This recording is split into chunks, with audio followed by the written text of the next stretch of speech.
After 10 years on YouTube, it's been a constant journey of growth and trying to improve our craft, right? Yeah. If you're not making the fans happy, then you're doing something wrong. My name is Theo and I'm one half of Superwog. And my name is Nathan and I am a fraction of Superwog.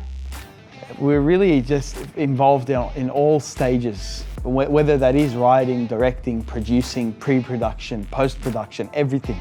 We live and breathe comedy, and Superwog is the way that we've been able to express ourselves comedically. Do you understand? Yes, I do.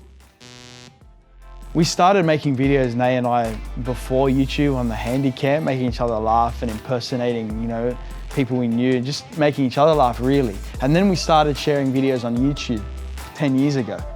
And then we kept going with the skits, and it was just amazing to have so many fans enjoy the comedy that we were making. And then it was when Screen Australia urged us and encouraged us to apply for Skip Ahead that led to the pilot, which was our first 22-minute feature-length episode, which then allowed us to make ultimately what we're talking about now, which is this series. It's a 6-part series and it revolves around the interesting dynamic between the father and son in a chaotic household. Yeah, chaotic and dysfunctional household, trying to make it in modern Australian society.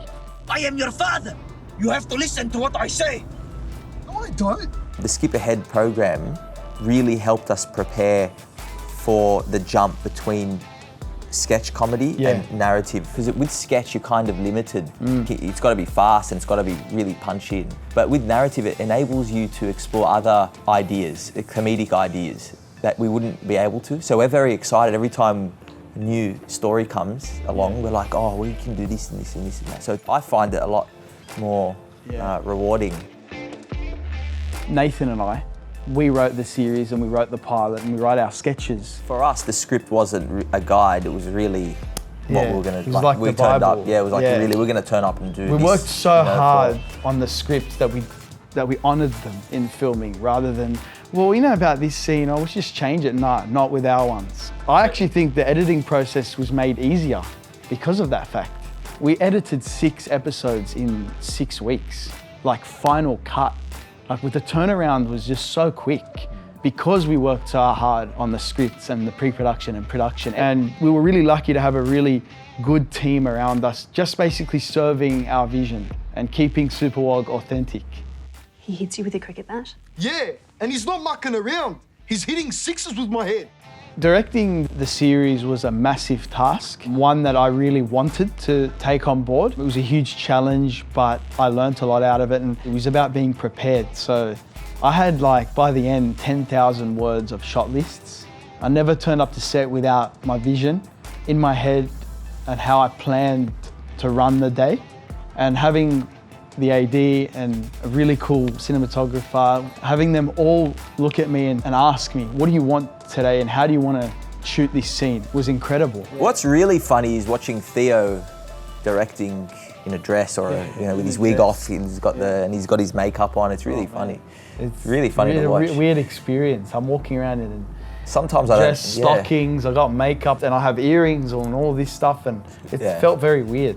I already went shopping for the Maldives. I think as time goes on, I think people can see that online and video on demand is where the eyeballs are.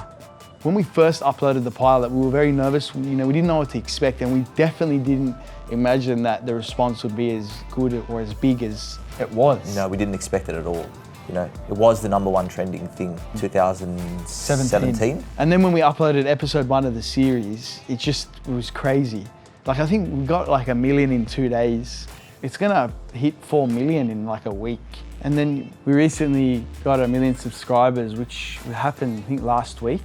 And what was really cool was how many fans let us know that we crossed over 1 million. They were so invested and saying, I've been here since 50,000 subscribers, I've been here since 2,000. So it was such a good feeling to cross that milestone. And we're really, really happy about that and looking forward to, growing the fan base and just making more people laugh, which is ultimately why we do this.